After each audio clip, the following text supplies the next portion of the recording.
এরপরে দেখি নেক্সট প্রশ্ন কি আছে। ইমোতো ওয়া ড্যাশ নি সুন্দেইমাস।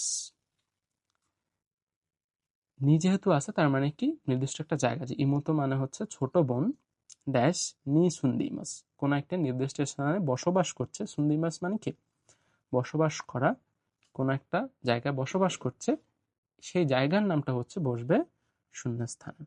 অপশন আছে হচ্ছে চিচি, বাবা। বাবা তো কোনো অপশন মানে স্থানের নাম না, তার মানে তো চিচি অ্যান্সার হতে পারে না, তাই না? আর একটা অপশন আছে কি কোদোমো। কোদোমো মানে কি বাচ্চা, বাচ্চাও তো কোনো একটা স্থান না, তাহলে এটাও অ্যান্সার হতে পারে না। তারপর আছে কি নিহন। নিহন মানে কি জাপান, জাপান একটা স্থান, জাপান এখানে অ্যান্সার হতে পারে, কারণ জাপান একটা স্থান, জাপানে কেউ বসবাস করতে পারে। তার মানে যে ইমোতো ওয়া নিহন নি সুন্দিমাস, ইমোতো জাপানে বসবাস করে, ছোট বোন জাপানে বসবাস করে। তাহলে এখানে অ্যান্সার হবে কি নিহন।